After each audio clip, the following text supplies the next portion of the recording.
5월 9일 드디어 양도세 중과 유예가 배제가 되는데 지금 관련된 이야기는 이제 규제 지역 중심으로 이야기가 나오고 있습니다. 이제 오늘 영상에서는 예를 들어 비규제 지역의 2주택자를 갖고 있었을 때 이 시나리오에 대해서 한번 분석을 해보고 이제 앞으로 이 비규제 지역 2주택자는 이 세금 대출 그리고 상급 이동 전략까지 한번 내용을 정리해 보겠습니다.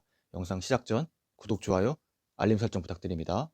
그 양도소득세에 대해서 알아보겠습니다. 정부는 2022년 이 다주택 양도 중과 유예를 예정대로 이제 종료하기로 했는데 이게 왜 비규제 지역 2주택자 분들에게는 중요할까요? 이 중과세율이 이제 부활되면 조정 대상 지역 내 2주택자는 기본 세율이 20%가 가산이 됩니다. 하지만 더 무서운 건 역시 장기 보유 특별 공제의 박탈인데 10년을 보유해도 공제를 한 푼도 못 받게 되는 거죠.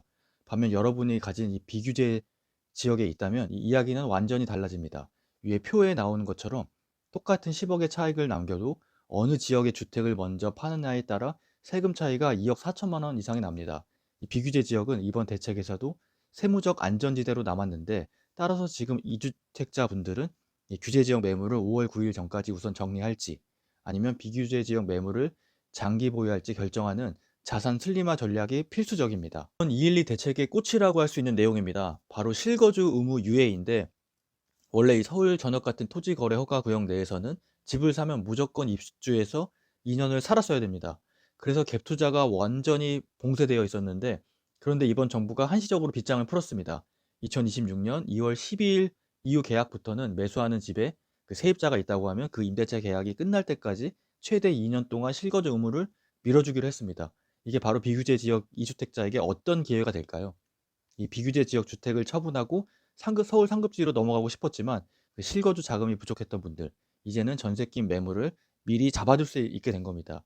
특히 이 비규제 지역 2주택자는 이 취득세 면에서도 규제 지역 2주택 취득보다 유리하기 때문에 기존 자산을 정리하고 핵심지로 이제 이동할 수 있는 이 징검다리 전략을 짜기에는 최적의 시기가 온 것 같습니다. 줄 이야기를 해보겠습니다. 현재 서울 등 규제 지역에서 2주택자가 주택을 추가로 살려고 하면 대출이 한 푼도 안 나옵니다. LTV가 0%이기 때문인데 현금이 수십억 있지 않는 이상 이 상급지로 이동은 거의 불가능했죠. 하지만 이번에 오산, 평택, 이천, 용인, 처인구 같은 비규제 지역은 여전히 다주택자에게도 LTV 60%를 열어주고 있습니다.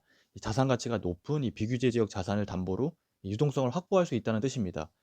그러나 역시 조심해야 될 부분도 있는데 정부가 가계부채 관리를 위해서 은행의 주택담보대출 위험 가중치를 15%에서 20%로 올렸습니다. 이게 무슨 소리냐면 은행이 대출을 내줄 때 더 까다로워지고 금리를 올릴 명분이 생겼다는 겁니다. 이 비규제 지역에서 레버리지를 쓰더라도 이 고금리 리스크는 반드시 체크해야 될 사항 중에 하나입니다. 종부세와 이 취득세 고민이 많으실 겁니다. 우선 종부세부터 말씀드리면 이제 주택수에 따른 징벌적 중과는 거의 사라졌습니다. 2주택자라고 하면 규제 지역이든 아니든 일반 세율을 적용받고 기본공제 9억 원을 누릴 수가 있습니다.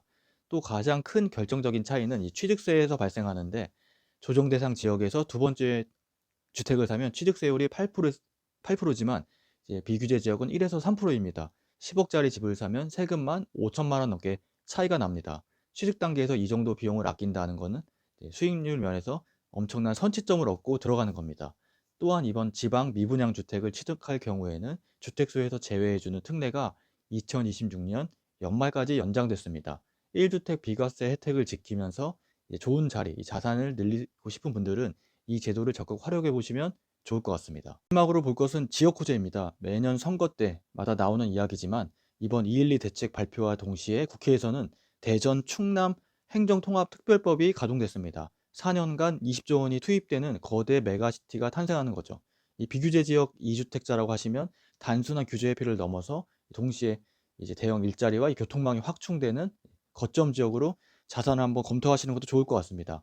아파트가 부담스럽다고 하시면 공시가 6억 이하의 비아파트 임대사업자 등록을 통해서 장기 혜택 특별 공제를 노리는 것도 좋은 대안이 될 것 같습니다. 하겠습니다. 이번 212 대책 이후 비규제 지역 2주택자분들에게 생존 전략은 명확한 것 같습니다.